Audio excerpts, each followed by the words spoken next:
అందరికీ నమస్కారం. గిటార్ వాయించేటప్పుడు దాని నెక్ చూస్తే ఎప్పుడైనా గందరగోళంగా అనిపించిందా? అయితే దాని రహస్యాలన్నిటినీ ఛేదించి మన ప్లేయింగ్ స్టైల్నే మార్చేసే ఒక సిస్టమ్ గురించి ఈరోజు వివరంగా తెలుసుకుందాం. అదే CAGED సిస్టమ్. చాలామంది గిటారిస్టులకు, ముఖ్యంగా కొత్తగా నేర్చుకునేవాళ్లకు ఈ సమస్య ఎదురవుతుంది. ఆ ఫ్రెట్బోర్డ్ చూడ్డానికి పెద్దగా, భయపెట్టేలా ఉంటుంది. ఎక్కడ ఏ నోటుంది, కార్డ్స్ ఒకదానికొకటి ఎలా కనెక్ట్ అయ్యాయి, ఇదంతా అర్థం చేసుకోవడం చాలా కష్టంగా అనిపిస్తుంది. అంతా ఒక కన్ఫ్యూజన్. అవును, విన్నది నిజమే. ఈ ఫ్రెట్బోర్డ్ చిట్టడవిని ఛేదించి ప్రతీదీ స్పష్టంగా అర్థమయ్యేలా చేసేందుకు ఒక మార్గముంది. ఒక మాస్టర్ కీ లాంటిదన్నమాట. ఆ మాస్టర్ కీ పేరే CAGEG, కేజ్డ్ సిస్టమ్. దీన్ని ఒక మ్యాప్ లాగా అనుకోవచ్చు. ఫ్రెట్బోర్డ్ను సులభంగా అర్థం చేసుకోవడానికి ఇది మనకు దారి చూపిస్తుంది. ఈ సిస్టమ్ ప్రకారం మనం నేర్చుకున్న ఏ కార్డైనా సరే మొత్తం నెక్ మీద 5 వేర్వేరు చోట్ల 5 డిఫరెంట్ షేప్స్లో వాయించొచ్చని ఇది మనకు చూపిస్తుంది. ఈ సిస్టంలో ఉన్న గొప్ప విషయం ఏంటంటే, మనం కొత్తగా ఏమీ నేర్చుకోవాల్సిన అవసరం లేదు. మనందరికీ బాగా తెలిసిన సి, ఏ, జి, ఈ మరియు డి ఓపెన్ కార్డ్స్ మీదే ఇది మొత్తం ఆధారపడి ఉంటుంది. వీటిని ఎలా వాడుకోవాలో నేర్పిస్తుంది, అంతే. సరే, మొట్టమొదటగా మనం సి షేప్తో స్టార్ట్ చేద్దాం. మన అందరికీ బాగా తెలిసిన బేసిక్ ఓపెన్ సి కార్డ్ ఇది. ఈ ఓపెన్ సి షేప్ ఉంది కదా, దీన్ని మనం ఫ్రెట్బోర్డ్ మీద ఎక్కడికైనా జరపచ్చు.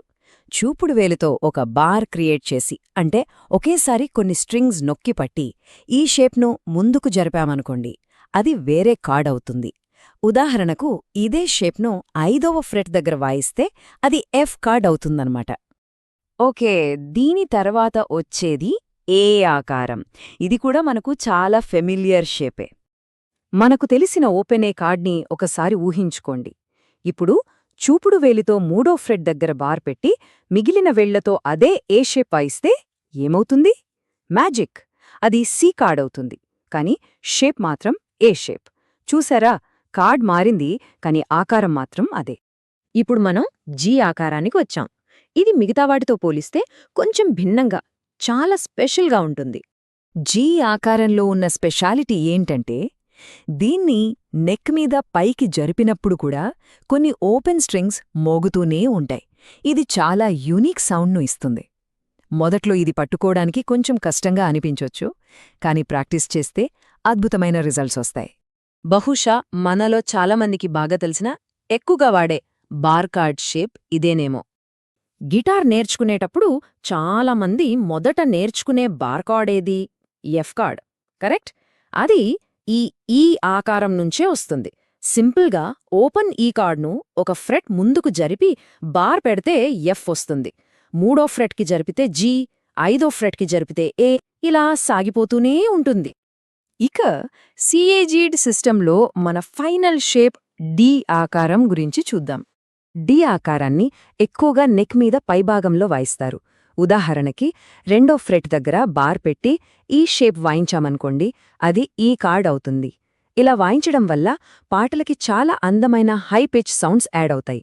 దీన్నే మనం వాయిసింగ్ అని పిలుస్తాం. ఇప్పటిదాకా మనం 5 వేర్వేరు షేప్స్ గురించి మాట్లాడుకున్నాం. కానీ ఇక్కడే అసలు మ్యాజిక్ మొదలవుతుంది. ఇవేవి విడివిడిగా ఉండవు, ఒకదాని తర్వాత ఒకటి, ఒక గొలుసులా, ఒక చైన్లా ఫ్రెట్ బోర్డ్ మొత్తం విస్తరించి ఉంటాయి.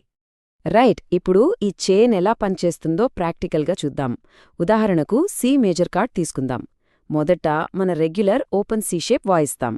దీనికి కనెక్ట్ అయ్యే నెక్స్ట్ సి కార్డ్ ఎక్కడుంటుంది? 3వ ఫ్రెట్ దగ్గర ఏ షేప్లో ఉంటుంది. అక్కడ నుంచి 5వ ఫ్రెట్కి వెళ్తే జీ షేప్లో దొరుకుతుంది.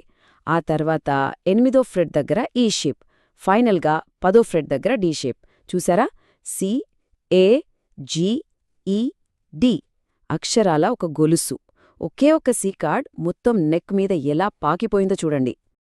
ఒక్కసారి ఈ కనెక్షన్ మనకు అర్థమైందంటే చాలు, ఇక ఫ్రెట్బోర్డ్ ఒక చిట్టడవిలా అస్సలనిపించదు.